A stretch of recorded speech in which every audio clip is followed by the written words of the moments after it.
Good afternoon, ladies and gentlemen, and welcome to the Staar Surgical fourth quarter 2020 financial results conference call. At this time, all participants are in a listen-only mode. Later, we'll conduct a question-and-answer session, and instructions will follow at that time. If anyone should require assistance during the conference, please press star then 0 on your touch-tone telephone. I would now like to turn the conference over to your host, Mr. Brian Moore, Vice President, Investor, Media Relations, and Corporate Development. Please go ahead, sir. Thank you, operator, and good afternoon, everyone. Thank you for joining us on the Staar Surgical conference call this afternoon to discuss the company's financial results for the fourth quarter and the fiscal year ended January 1, 2021. On the call today are Caren Mason, President and Chief Executive Officer, and Patrick Williams, Chief Financial Officer. The press release of our fourth quarter results was issued just after 4 p.m. Eastern Time and is now available on Staar's website at www.staar.com. Before we begin, let me quickly remind you that during the course of this conference call, the company will make forward-looking statements. We caution you that any statement that is not a statement of historical fact is a forward-looking statement. This includes remarks about the company's projections, expectations, plans, beliefs, and prospects. These statements are based on the judgment and analysis as of the date of this conference call and are subject to numerous important risks and uncertainties that could cause actual results to differ materially from those described in the forward-looking statements. The risks and uncertainties associated with the forward-looking statements made in this conference call and webcast are described in the safe harbor statement in today's press release, as well as Staar's public periodic filings with the SEC. Except as required by law, Staar assumes no obligation to update these forward-looking statements to reflect future events or actual outcomes and does not intend to do so. In addition, to supplement the GAAP numbers, we have provided non-GAAP adjusted net income and adjusted earnings per share and sales in constant currency. We believe that these non-GAAP numbers provide meaningful supplemental information and are helpful in assessing our historical and future performance. A table reconciling the GAAP information to the non-GAAP information is included in today's press release. Following our prepared remarks, we will open the line to questions from publishing analysts. We ask analysts limit themselves to 2 initial questions, then re-queue with any follow-ups. We thank everyone in advance for their cooperation with this process. And with that, I would now like to turn the call over to Caren Mason, President and CEO of Staar. Thank you, Brian. Good afternoon, everyone, and thank you for joining us on today's call. The fourth quarter and fiscal 2020 results we reported today are consistent with our January 11th pre-announcement and represent yet another year of record results, increased consumer awareness, and growing surgeon commitment to our proprietary EVO Visian family of implantable Collamer lenses. The COVID-19 global pandemic challenged our generally high levels of growth, particularly in the first half of 2020. However, for the second half of 2020, we were able to meet the original sales targets we entered the year with prior to the global pandemic taking hold in late January. 2020 demonstrated the continuing momentum of the industry shift towards our lens-based solutions for patients seeking visual freedom. In addition, in 2020, we launched a new presbyopic lens, EVO Viva, and made progress towards introducing our EVO family of lenses in the U.S. and introduced new programs to increase customer engagement. Our 2020 performance confirms our position as a consistent and rapidly growing innovative leader in the refractive industry. Turning now to the fourth quarter, ICL unit growth in the fourth quarter continued the rebound we saw in the third quarter as more of our markets more fully reopened. We achieved strong growth in several markets, including China up 17%, Japan up 52%, Germany up 28%, APAC distributor markets up 71%, and Latin America up 26%, all as compared to the prior year quarter. We also saw a significant sequential improvement in India during the fourth quarter, where ICL units on a year-over-year basis were down just 10% in the fourth quarter of 2020 as compared to down 55% in the third quarter. The Middle East remained our most challenged market due to COVID-19 during the fourth quarter. For fiscal year 2020, ICL units were up 11% as compared to the prior year. Our positive ICL unit growth must be considered in the context of the global pandemic and also the total market for refractive procedures. Industry reports estimate a decline of 21% in total refractive industry procedures in 2020 as compared to the prior year. The chasm between STAAR's positive ICL unit growth rate and the decline in total refractive industry procedures demonstrates that we are continuing to capture market share. Therefore, while our growth in certain markets remains impacted by COVID-19, our enthusiasm for even brighter days ahead is bolstered by solid second half results in 2020 and a solid start to 2021. Our strategic imperative remains to position our EVO ICL family of implantable lenses as a transformational pathway to visual freedom for patients seeking a life independent of glasses and frequent replacement contact lenses.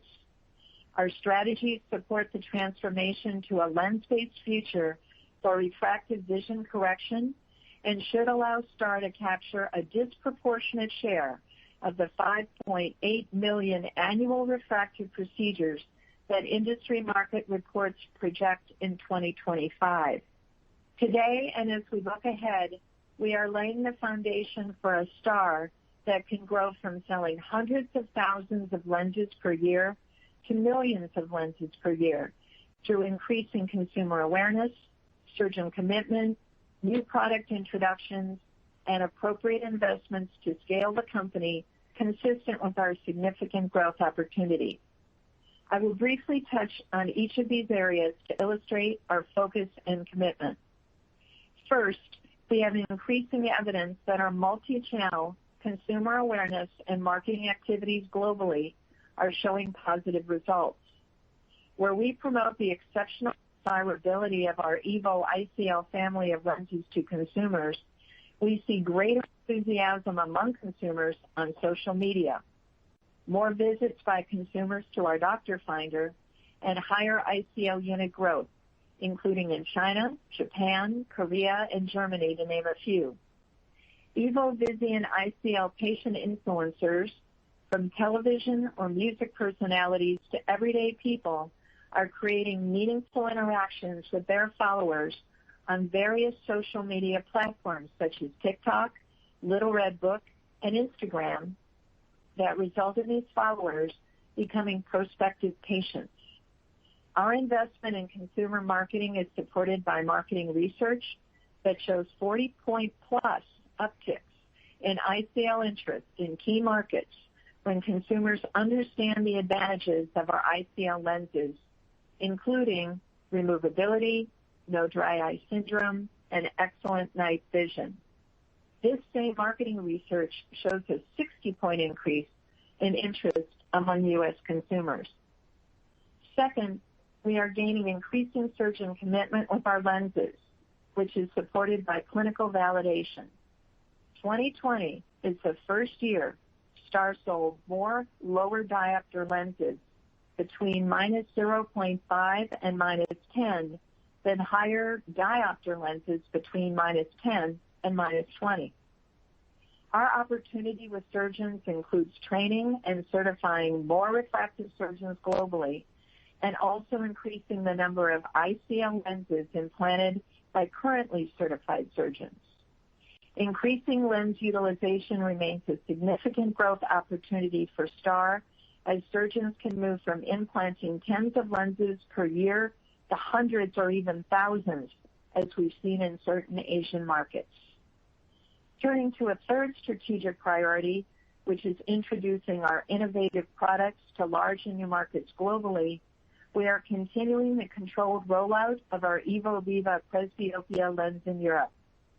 The initial commercial surgeons are implanting the Viva lens while gaining valuable insights for delighting patients at each distance, near, intermediate, and far. These insights will be part of the EVO Viva playbook of best practices that we will share with certified surgeons during full commercialization of the lens expected in the second half of 2021. In the coming weeks, we will add more surgeons as part of our phased rollout of the Viva lens. In the U.S., we have implanted all patients in the study for our EVO family of myopia lenses, and follow-up is being conducted per the trial protocol. Our plan remains to submit the data to the FDA for marketing approval in late April. We will provide an update on the status of our submission and any other details when appropriate and permitted.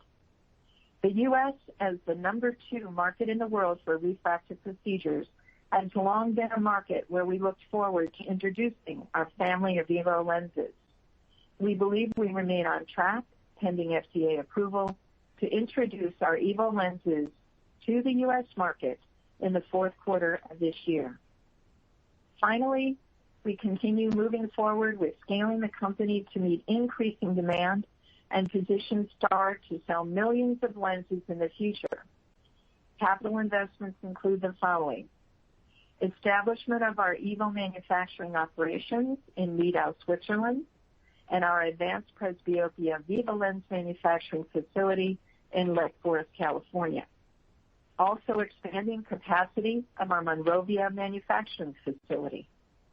Operating investments include scaling our revenue-generating sales and marketing teams and programs. We have recently added key hires to the U.S. sales team and will continue to support our growth in China with additional in-country Staar account executives.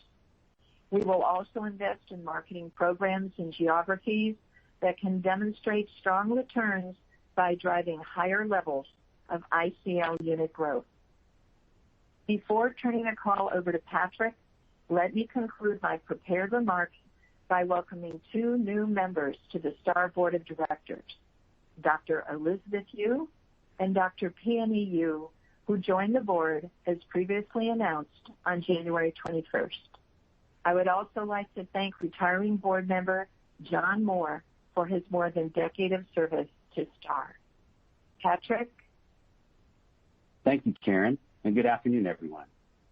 Total net sales of Q4 2020 were $46 million, up 18% as compared to the $38.9 million of net sales in Q4 2019, and down 2% on a sequential basis from Q3 2020.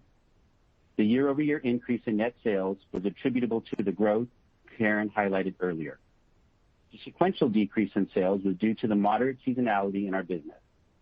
As a reminder to our investors and analysts, Q1 and Q4 have historically represented our seasonally lowest quarters, and thus, we continue to believe Q1 2021 will be slightly down from our Q4 2020 results. In terms of product mix, ICL sales represented 87% of total company net sales for the fourth quarter of 2020, and other products represented 13%, which is consistent with recent trends. Gross profit for Q4 2020 was $34.3 million, or 74.6% of net sales, as compared to gross profit of $28.8 million, or 74.1% of net sales for Q4 2019, and $34.9 million, or 74.1% of net sales for Q3 2020. The 50 basis point increase in gross margin as compared to Q4 2019 is primarily due to geographic sales mix, partially offset by inventory reserves taken on certain lower margin IOL products which are being discontinued in manufacturing projects. The sequential increase in gross margin from the third quarter is due to sales mix, partially offset by inventory reserves taken on certain lower margin IOL products which are being discontinued. We expect Q1 and fiscal year 2021 gross margins to be similar or slightly up from our Q4 2020 results. Moving down the income statement, total operating expenses for Q4 2020 were $30.2 million as compared to $26.5 million in Q4 2019 and $30 million for Q3 2020. Taking a closer look at the components of operating expenses, G&A expense for Q4 2020 was $9.5 million compared to $7.9 million for Q4 2019 and $8.6 million for Q3 2020. The year-over-year increase in G&A is due to increased salary-related costs, variable compensation, corporate insurance, and facilities costs. The increase from Q3 2020 was due to increased variable compensation, corporate insurance, and salary-related costs. We expect G&A dollars for Q1 2021 to be slightly higher than Q4 2020 and to continue at a similar level of absolute dollars each quarter for the balance of 2021. Selling and marketing expense was $11.8 million for Q4 2020 compared to $11.2 million for Q4 2019 and $12.6 million for Q3 2020. The increase in selling and marketing expense from the prior year was due to increased salary-related costs and advertising and promotional expenses, partially offset by decreased travel and sales meetings and trade shows expenses. And the decrease from Q3 2020 was due to decreased advertising and promotional expense, partially offset by increased salary-related costs and variable compensation. We expect selling and marketing as a percent of sales to represent approximately 33% of sales for the first quarter and the full year of 2021 as the company makes appropriate investments in scaling the company consistent with Karen's comments earlier. Research and development expense was $9 million in Q4 2020 compared to $7.4 million for Q4 2019 and $8.8 million for Q3 2020. The increase in research and development expense as compared to the prior year quarter was primarily due to increased clinical expenses associated with our EVO clinical trial in the U.S. and increased variable compensation. The slight sequential increase in R&D is due to an increase in salary-related costs, partially offset by lower clinical spending. We expect quarterly R&D for 2021 to remain similar to our Q4 2020 in absolute dollars, which should yield some leverage in R&D as a percentage of a higher level of anticipated sales throughout 2021. Operating income in Q4 2020 was $4.1 million, or 8.8% of sales, as compared to $2.3 million, or 6% of sales, for Q4 2019. The 280 basis point year-over-year expansion in operating margin is due to leverage on the fixed and variable operating expense during the quarter. Net income in Q4 was $3.3 million, or 7 cents per diluted share, compared to a net income of $6.4 million, or 14 cents per share in Q4 2019. The lower net income in the fourth quarter of 2020 as compared to 2019 is due to a higher provision for income taxes as the result of a 7 cent per share tax benefit from our 2019 tax valuation release. On a non-GAAP basis, adjusted net income for Q4 2020 was $6.8 million, or 14 cents per diluted share, compared to adjusted net income of $5.5 million, or 12 cents per diluted share in Q4 2019. A table reconciling the GAAP information to the non-GAAP information is included in today's financial release. Turning now to our balance sheet, our cash and cash equivalents as of January 1st, 2021 totaled $152.5 million, up $24.2 million compared to $128.3 million at the end of the third quarter 2020. The sequential increase from the third quarter is primarily attributable to $19.6 million in cash generated from operations. As we look ahead in 2021, we anticipate increasing our CapEx investments as we continue investing in expanding our manufacturing capacity, footprint, scaling production for our new Viva lens, and infrastructure scalability. For the full year 2021, we anticipate a total CapEx spending to be in the range of $15 million to $20 million. Finally, Staar will be participating in the Credit Suisse Virtual West Coast Investor Bus Trip on March 22nd, and we look forward to speaking with many of you there. This concludes our prepared remarks. Operator, we are now ready to take questions. Thank you. At this time, I would like to inform everyone, in order to ask a question, please press star 1 on your telephone keypad. Again, that is star 1 to ask a question. We have your first question from Chris Cooley from Stephens. Your line's open. Good evening. Hope everyone is well. Just maybe just my first two, and then I'll hop back in queue. When you think about the growth that you saw in the second half of the year, clearly a strong rebound there, Karen, on the ICL front.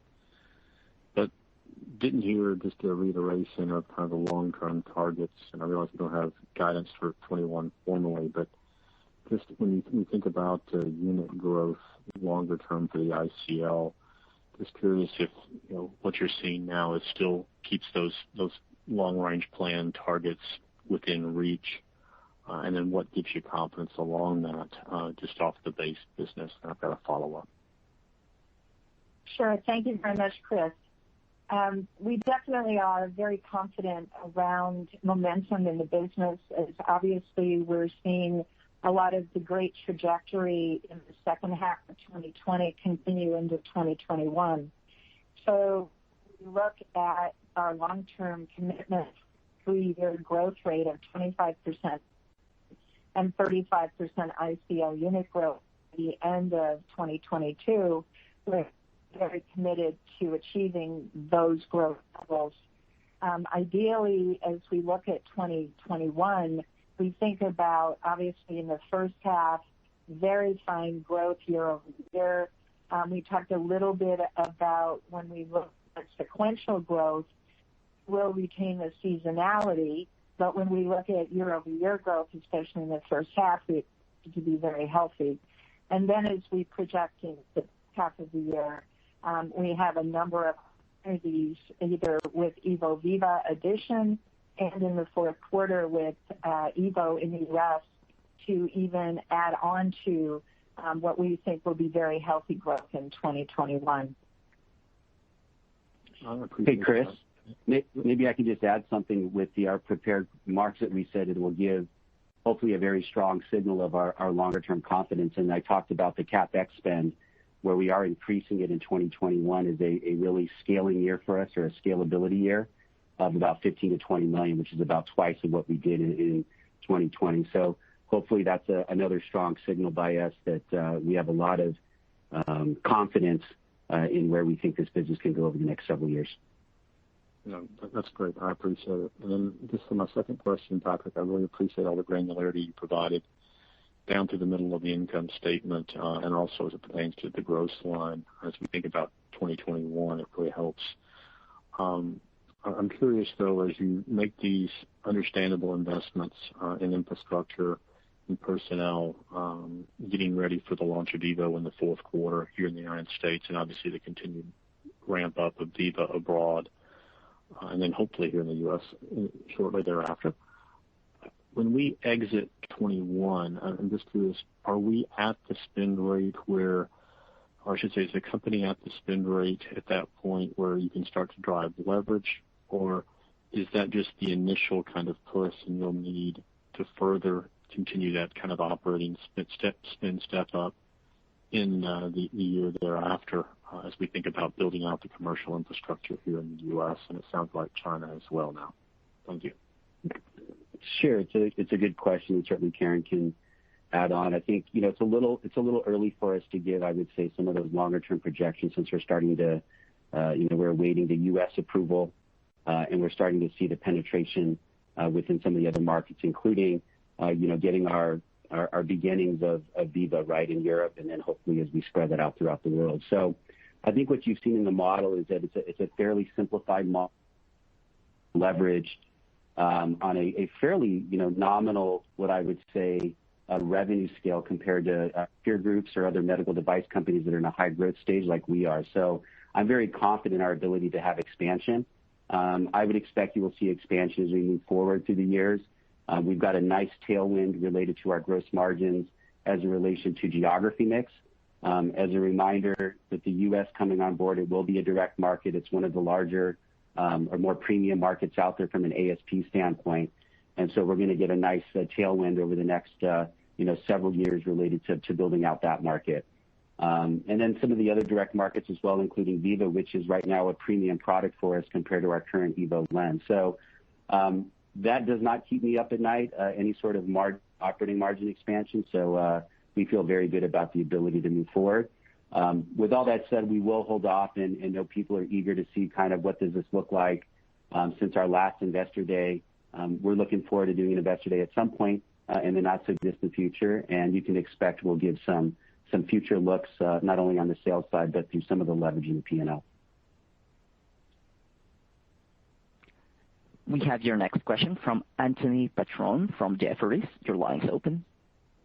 Thanks. Good afternoon, everyone. I hope everyone's staying healthy. A couple questions. One would be on Viva, one on U.S. Evo, and then one for Patrick just on distributor trends. On Viva, maybe just an update on expectations for the full-scale European launch at ESC, the European Cataract Meeting later this year.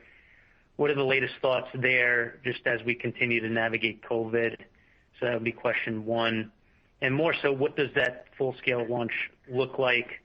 Will there be more direct sales reps added ahead of that? And then also in regards to DTC, will you ramp that up ahead of the ESCRS meeting and later this year? The second question on Evo timelines would be similar. Should we expect a ramp in DTC and sales force ahead of that? And then I'll have a follow-up for Patrick. Thanks. Okay, thanks for joining us, Anthony.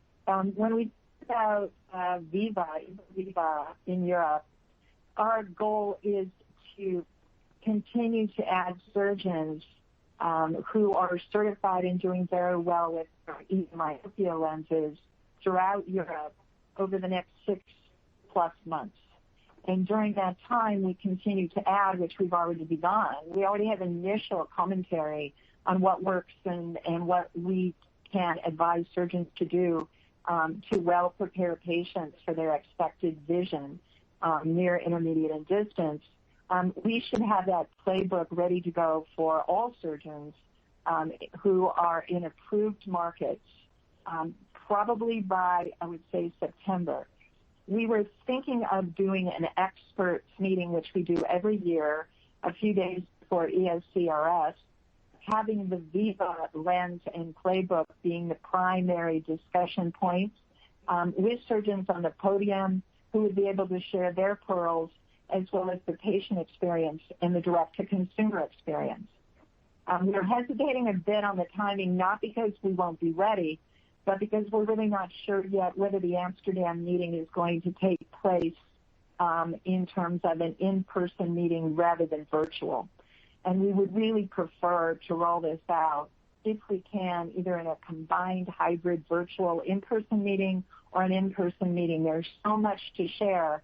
When you're at one of our experts meetings and there are 350 people in the room and everyone's trying to grab the microphone to share their experiences, it's truly exciting and something we think Viva deserves. So we'll see what the timing will be of the experts meeting to roll out Viva with our leading surgeons around the world in approved markets.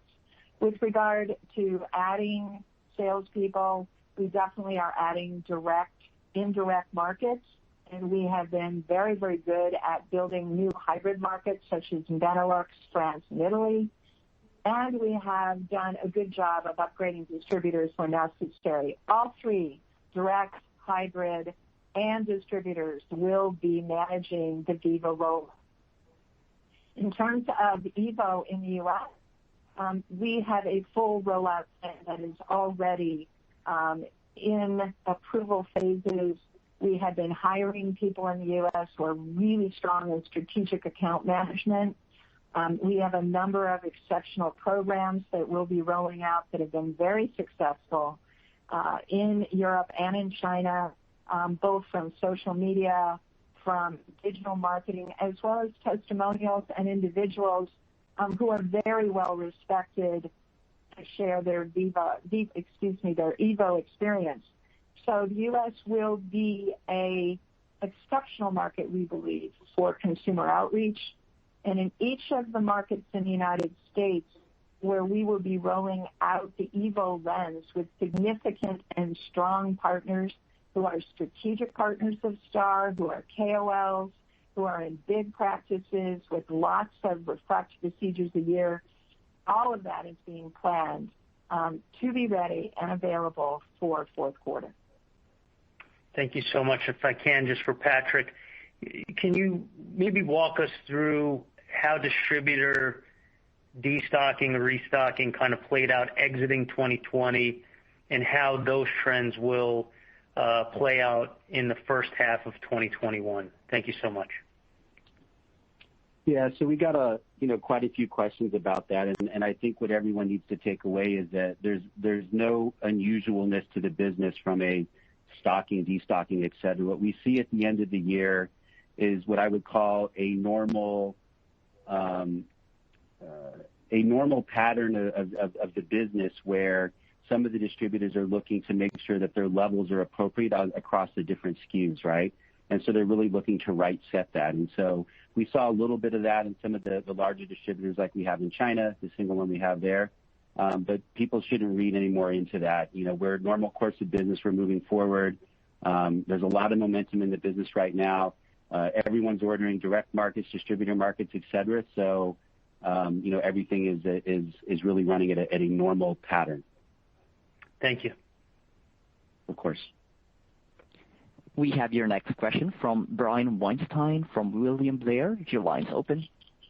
Hi, good afternoon. This is Andrew on today. Thanks for taking the question. Maybe we can start on U.S. market dynamics here.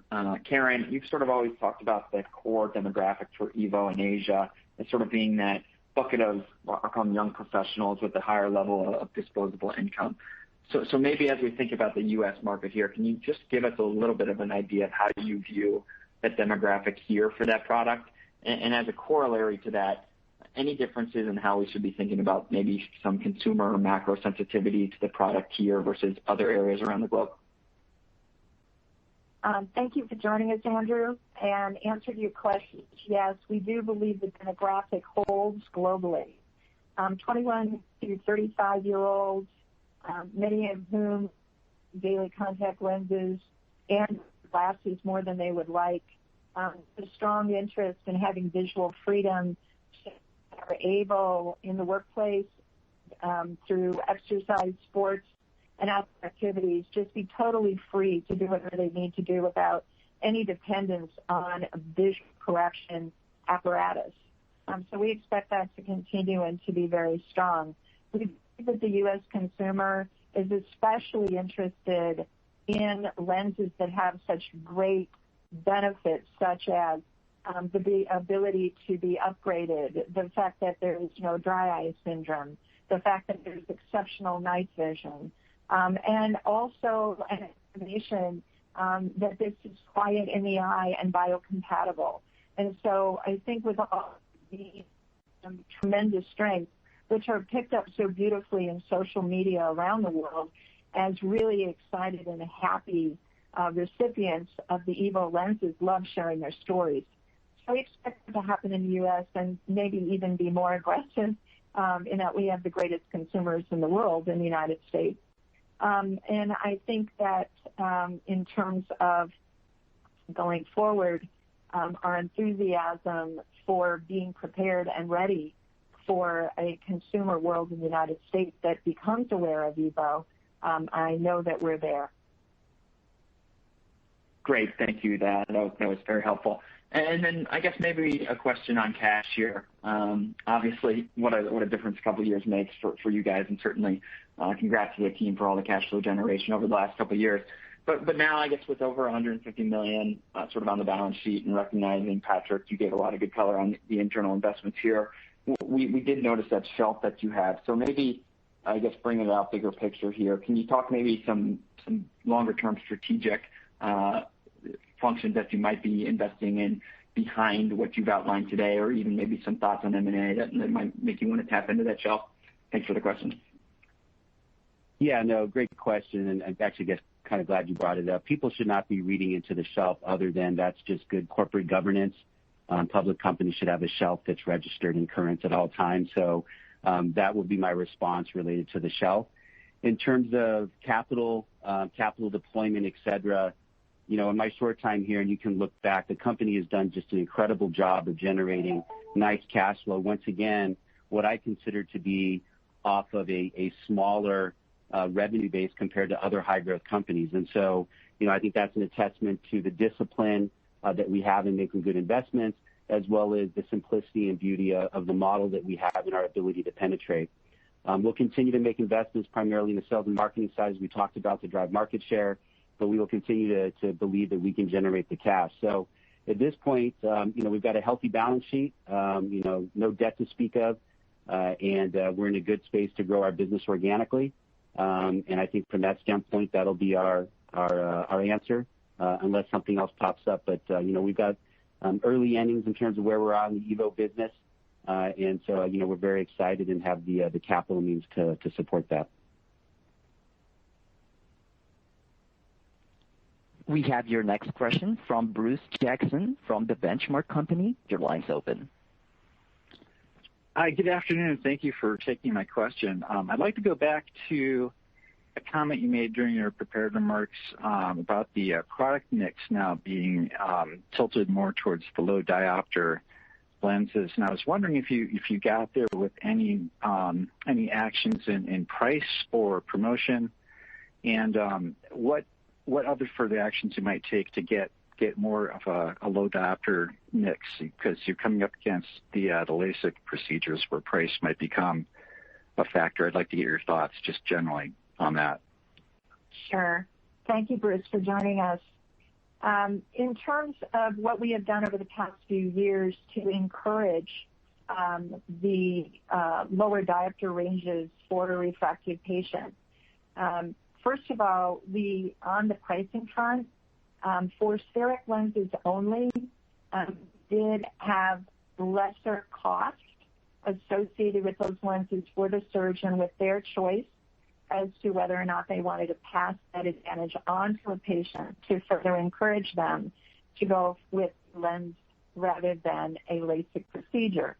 At the same time, and I think this is really important, a number of our strategic partners around the world and KOLs did clinical validation studies and presented papers about the fact that the lower diopter patient is equally well served as the higher diopter patient with outstanding results.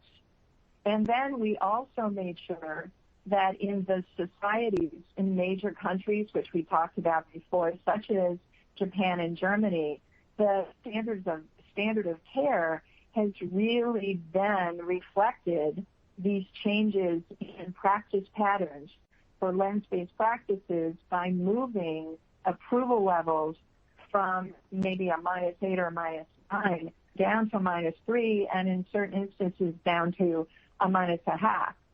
So it is a combination of clinical validation, backing by the leading KOLs with papers and society, standard of care, and then by properly pricing to incentivize the surgeon and the patient to look at the ICL as always premium in primary and will be more expensive than laser vision, but we believe deservedly so, but narrowing the gap a bit. Okay, that's great. Very helpful. And then if I could just get one more question in about China. Coming out of the Chinese New Year, if you could just give us a little color around how things are developing and how it relates versus your plan for the year. We're very excited about China's enthusiasm with our lens. And as a result of that, yes, after Chinese New Year, we already are picking up to levels at or above where we were prior. And our growth trajectory in China to be very strong. We're very excited about Q1 and getting ready for the real busy season in Q2 and Q3. So things are going very, very well in China. All right, fabulous. Thank you very much. Thank you. We have your next question from Ryan Zimmerman from BTIG. Your line's open.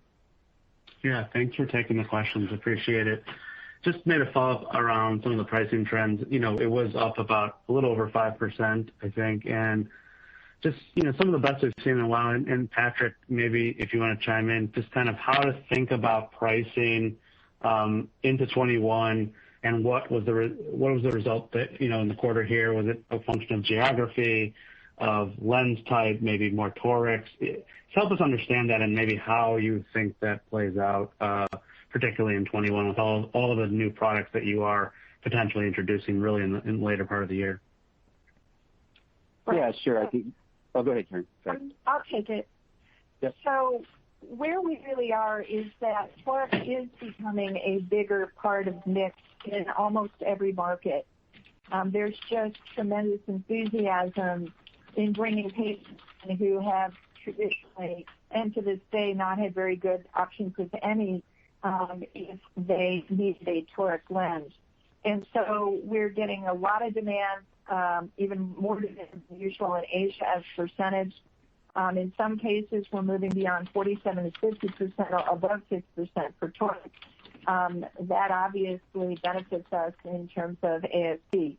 In terms of price around the world, we are marketing based on what we think is the value story. We also work very diligently with our partners on their strategic commitments.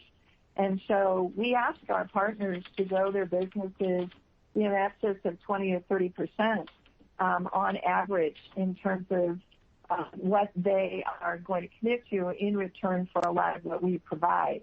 But definitely in terms when you add mix and when you add much increasing volume and a consistency around the way we sell and the way we reward, we expect this positive pricing trend to continue and advantage us in 2021. Okay, that's very helpful. And I don't know if Patrick, you have anything else to add on that one before I ask the other one? Nope, she hit it on the head. Okay. Okay, great. And then, Karen, just another one.